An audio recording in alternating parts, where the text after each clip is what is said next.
Hey everyone, I want to talk about, does the content of your fears actually matter? Which is probably the most common misconception that we see on social media.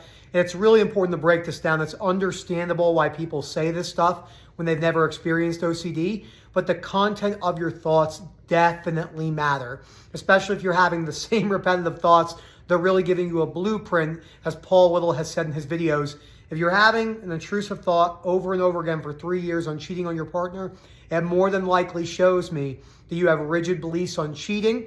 If I cheat, I'm the worst person ever. Why it's important to target exposures based around the belief system, aka the core fear that's kind of portraying those intrusive thoughts, etc. Before I go any further, please subscribe, hit that like button down below. I've been trying to just switch up the scenery a little bit so I don't do the same videos in my office or walk around. I'll show the dogs afterwards. Of course, they're sitting right here sleeping like they do. They're taking their second of 72 naps today. They have a very hard life. So before I go any further, please subscribe, hit that like button down below. Let me know what you think about this. Obviously still have the, and yes, I was FaceTiming my mom yesterday and she's like, is your Christmas tree still up? I'm like, yes, Mom, my Christmas tree's still up. She's like, take it down. I'm like, I'm not taking it down. I'm gonna leave that thing up for a whole year if I have to, all right? I like the way it looks. All my stockings are up, like I said. It's just what we do. So I'm gonna use some basic examples on why the context of the thought matters. If you have POCD thoughts all day, every day, that tells me you have really strong core fears around rejection by others, self-rejection, the fear of losing control, the fear of being a bad person. So I have to target exposures for you to watch, whether it's documentaries, going places, holding your nieces and nephews. I mean, some people aren't even living in the same house with their own children. It's the saddest stuff you've ever seen. And then working on their core fears and understanding acceptance doesn't mean agreement. Let's say someone has sensory motor OCD and all day long they're having intrusive thoughts about their breathing. Nothing else but their breathing. Now, it is important that someone who's completely recovered from sensory motor OCD for a long time now had to break down all the different sensations, but I did target certain sensations on the journey. That fear is, if I know this my manual breathing forever, my life is ruined. I can't stand engaging in sex, running, the gym, anything where my heart rate might be elevated, a lot of compulsions around the bedroom, no matter what the fear is. But sensory motor breathing specifically, people will not engage in romance at all because they're like, and they're so broad away from the present moment. So again, the context of the thought does matter. Now, the reason why people talk about the context of the thought not mattering is because in our minds, it comes across as, oh, OCD is a lot easier than we think, but it's not. It's not easier, as easy as we think. Now, if I was where I was in the beginning, I would probably give into that theory a lot and just go, oh, wow, it really doesn't matter. But then when I started to get better and I started to coach people years later, 4 or 5 years later, and I started to realize, oh, okay, if I wasn't stuck with OCD because mine wasn't chronic until my 20s, I could see how, yeah, it doesn't matter, just do like random exposures and stuff like that.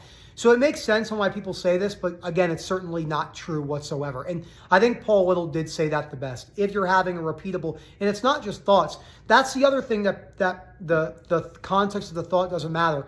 Thoughts are like 1% of OCD recovery. I mean, you have physical pain, you have guilt and shame, depersonalization, derealization. Then you have images, urges, and sensations that can come in all different mannerisms. So it's not just thoughts. So it's not as simple as the context of the thought doesn't matter. Not only is that incorrect, you're representing 1% of the OCD recovery journey. So it's important to cover that. With mild OCD, that might be the case, but it's still not going to be robust. I think this is very important as well. Just because something gives you relief in the mild form of OCD doesn't mean that what you're doing is the best option, because your mild OCD can become chronic, and excuse my language, you're absolutely fucked, because that won't work. I know, because it didn't work for me. And it doesn't work for anyone I coach. The thousands of people I work with all over the world in different countries. It doesn't matter what your culture is, what you look like, big, small, upside down, your religion, the color of your skin. Everyone's trying to just leave it there and say the context of your thoughts don't matter. But it does. It definitely matters. Now, it doesn't matter in the sense that when you're wearing the intrusive thoughts all day long, that's the case. But it definitely matters in the sense of it's giving you that blueprint into your core fears. So remember, core fears drive everything. Really important to remember that. Like if you look at, I'll use a basic one. We use the ROCD. You're having intrusive thoughts around your partner, of your ex. Your rigid beliefs are, I shouldn't be having these thoughts. This reminds me too much of my ex. I should be focused on my current partner. I can't stand this. What if I lose control? So simply the moral of the story is it's not true. So another short and sweet video. If I have a topic like this, I just jump on YouTube, make 5 to 10 minute long video about this. Sometimes it doesn't need that much covering. It just needs to be covered. Thank you so much. Please let me know what you think about this down below, and please give me recommendations. I've been trying to slow my tone down for certain people. It's hard. I do try for a lot of you. It's funny because when I get around my friends, we kind of talk like this. No joke, when I'm around my friends from New Jersey, New York, this is how we speak. Hey man, what's going on? Oh, I know, that's so crazy, right? That's crazy shit I've ever heard. What are you doing later? Oh, I'm doing this. Oh, that's nuts. It's almost like our life is just 3x speed. Anyone that's from New Jersey, New York, and the tri-state area, that's just how we communicate.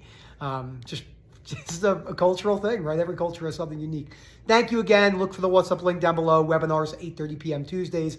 I'll let you know more about the small groups that we're going to be starting here soon. Another great value and resource. And we work with people all over the world. Don't forget that. I do translator calls. They're a lot of fun. And the What's Up groups after you join the webinar or a coaching call are a great service. Have a good one, everyone.